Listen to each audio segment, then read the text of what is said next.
The greatest story ever told did not begin with a miracle. It began with a mistake. The year is 33 AD. Jerusalem is a city holding its breath. And in the opulent palace of the high priest Caiaphas, a plot is taking shape. A plot to silence a prophet, not just in body, but in memory. Their plan was perfect, cynical, brilliant.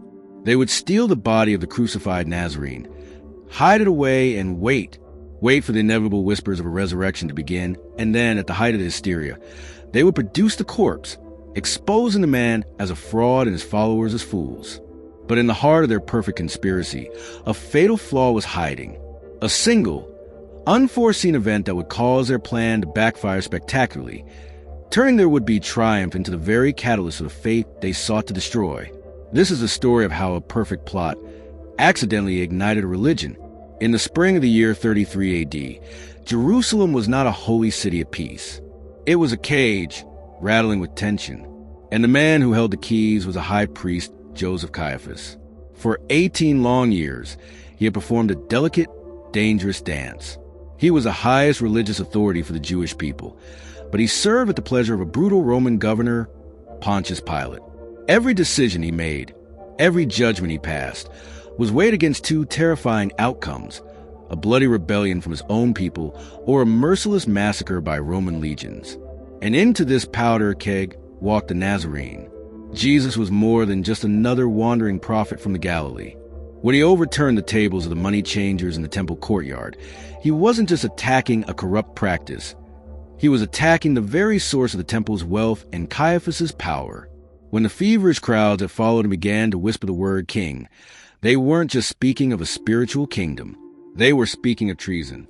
To the cold, calculating mind of Caiaphas, the man was a spark, threatening to ignite the entire nation. The Sanhedrin's decision, as recorded in the Gospel of John, was a brutal political necessity.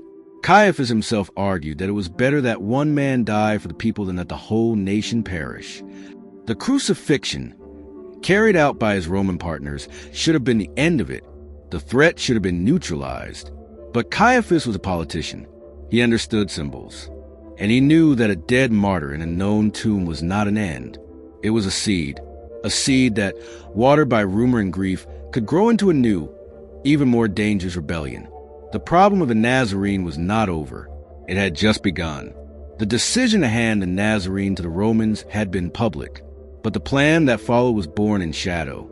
In the hours after crucifixion, as a strange darkness settled over the city, the Sanhedrin likely convened once more, not in their grand public chamber, but in a private, heavily guarded room deep within the temple complex.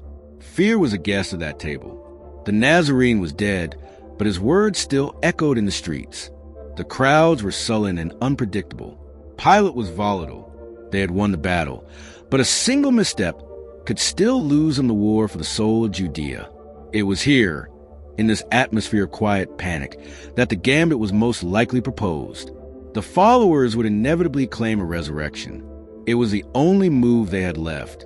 The Sanhedrin's only hope was to possess the ultimate proof against such a claim, the body itself. But how to control the body? It was Roman property, destined for a common, unmarked grave with other criminals. And this is where a new, crucial player enters the stage, Joseph of Arimathea, a wealthy, respected member of the Sanhedrin itself.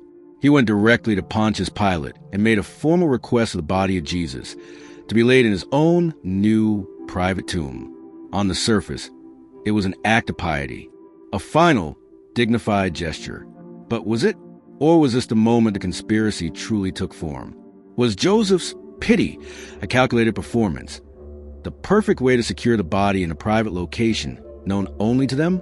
A secret stage on which they could perform their final act, far from the prying eyes of Rome and the grieving disciples. The tomb was offered. The bait was set. The plan was now in motion. As the Sabbath finally ended and the first stars of Saturday night pricked the Judean sky, Jerusalem remained quiet. The Passover pilgrims were settled behind closed doors. It was the perfect time for a secret to be moved through the city.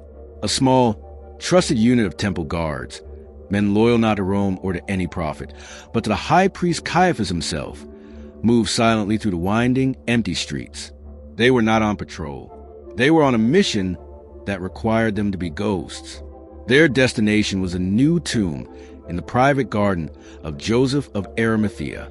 The Roman soldiers posted there, a guard that the Sanhedrin had publicly requested to prevent the disciples from stealing the body, would have been given new, secret orders from Pilate to look away, to see nothing, to let the priests handle their own affairs.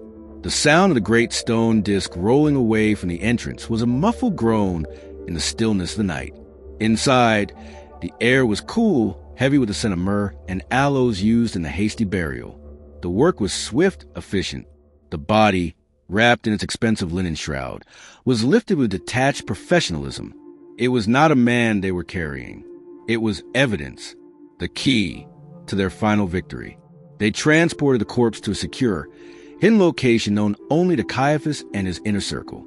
As they sealed this new, unknown tomb, there must have been a sense of profound relief among the conspirators, a feeling of grim triumph.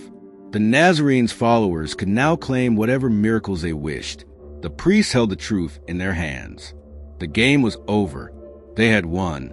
The third day dawned over Jerusalem. The city was still charged with the nervous energy of the Passover festival. And then a new rumor began to spread, not like a wildfire, but like smoke seeping under a door. It started with a woman, Mary of Magdala, her story initially dismissed as a hysterical grief of a devoted follower. But then the story grew. Peter and John, the Nazarenes' closest disciples, were now also making the claim. The tomb, the official tomb, the one donated so publicly by Joseph of Arimathea, was empty. For Caiaphas in his palace, this must have been the moment he was waiting for. The disciples had walked directly into his carefully laid trap. Their claims were now public. All he had to do was spring it. The order would have been given with grim satisfaction. Bring me the body.